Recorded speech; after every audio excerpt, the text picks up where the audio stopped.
Good morning, good afternoon, good evening, all my crypto nerd friends. My name is Monty Allen. I am your crypto nerd. And you happen to be a day late, and I'll go short because this is yesterday's Algorand news. This is actually the weekend edition. If you find some news that we can use, hashtag ALGOnews is what I want you to use on Twitter. Come find me. Let's get into it. So first up, it's been 2 years of Algorand Mainnet. 2 years. Think about that. What were you doing 2 years ago? Well, Silvio Micali was busy getting busy, really. Right? He's got all of this has happened in the last 2 years. 2 million USD bounty just got announced. We'll talk about that in just a second. But look at the exponential growth that is going across your screen right now. It is mind-boggling to think that Algorand, in its form, like right now, didn't even exist. It was just an idea more than 2 years ago. Silvio, he started this really in 2017 and you know, kind of got it kick-started in 2018, but 2 years ago was the mainnet. So much has happened since then, so much investment. We're going to talk about some of it today, but just take a minute to grasp that. Only 2 years. We are still so early in this industry. Now, part of this 2-year anniversary thing, it seems like, is the 2 million Algorand Trailblazer Bounty Program. Now, I am not a coder. I am not technically inclined, but if some of you are, you should take advantage of this because it seems like we are looking for folks to really go after some bounties. They're going to assign some tasks, and the complexity will be various strengths. But if you are a coder, if you want to dive into that, like if you want to help the Algorand Foundation, well, this is a good chance to use your skills, dabble into that market, and earn a little extra cheddar, if you know what I mean. So check it out, that 2 million Algorand Blazer. I will link it in the comments for you. All right, so the 2-year anniversary kind of got me a little bit nostalgic, and I happened to find this MIT News article, Unlocking the Potential of Blockchain Technology. It is an interview with Silvio. It was posted, I think, technically on Thursday, so even though this is the weekend edition, I'm still including it here. Now, they did tweet about it over here, but take a look at some of the articles like history. It talks about, hey, you know, his history of how he wants to help Italy, how he started with 8 people he got from MIT, his origins there, how he started from scratch, right? And really, like, what the story was, how he followed this industry. He was the godfather of cryptography, is what they call him, right? So what did that story start like?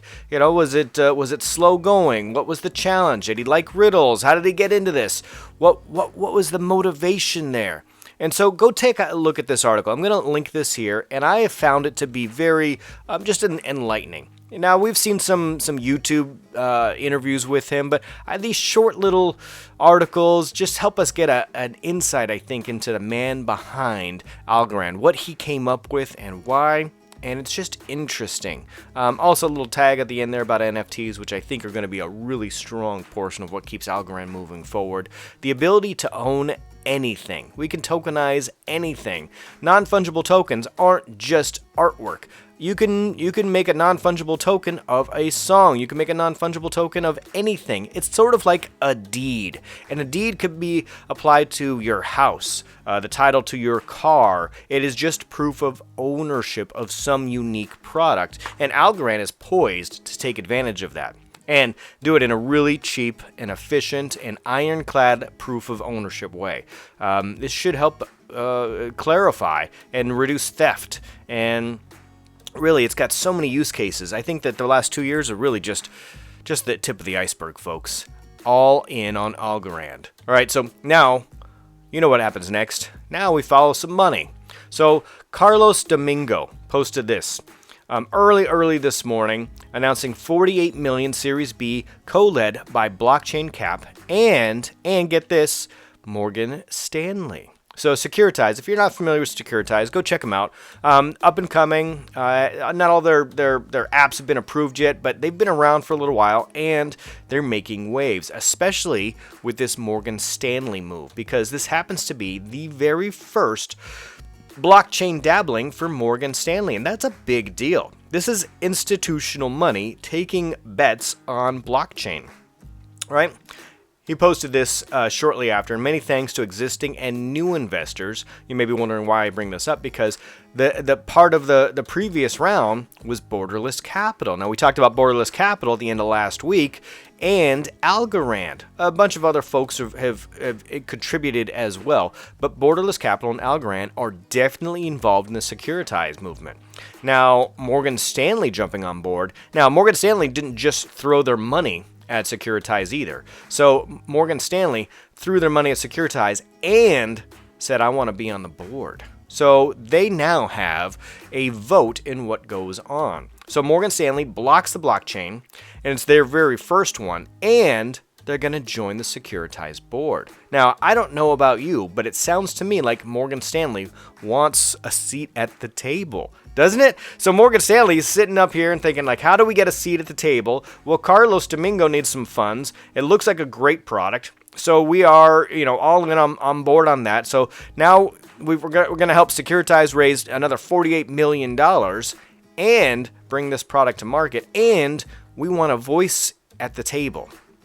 So, ladies and gentlemen, Morgan Stanley is at the table now. Now, we just graduated from the kid table to the big boy table, and this is not the first institutional investor by any means, but it is a big step for Morgan Stanley, and more of these folks are tipping their toe into the blockchain water, and that is a good thing. As we grow the ecosystem, as Algorand grows and makes all these connections, Algorand gains exponential appeal. And the more that we touch base with these players, with these people with the money, the more the people with the money are going to talk to the other people with the money, make recommendations to the people with ideas. Somebody comes to them and says, hey, I want to do this project. And maybe this person who's on the board of Algorand or Securitize is familiar with Algo and says, hey, why don't you incorporate Algo? Go talk to these folks. And those connections are what makes the ecosystem happen. So we want to build up those connections, those bridges, so that the ecosystem can continue to grow. And Algorand seems to be poised. If you look at all of the partnerships and press that Algo has gotten in the last 6 months alone, it is mind-boggling. I tried to put together an infographic with the other day, and I just ran out of like space. My brain couldn't gather that many partnerships and information on one short form. So I personally have to break this down into tranches. Okay, here's the folks who talk about the Marshall Island stuff, the CBDCs. So we've got central bank digital currencies and maybe stable coins, right? And then we got the DeFi tranche. We got all these folks talking about DeFi. And then we got the folks over here who are talking about, transferring borderless, exchanges and, helping the unbanked. So we've got all these different tranches going on, and these folks are talking to each other. And that, my friends, is how Algorand takes off. And we go from number 32 or whatever we're at on the list right now up to number 3, number 4, number 2. You never know. There might be a flippening happening someday. So I believe in Algorand. You should too. I believe that Algo has a strong foundation. We never talk about price action on this channel, but I believe that the foundation is strong. Algo is the way. Thank you for listening. Have a great day, and we'll talk to you tomorrow morning when we talk more about yesterday's Algorand news.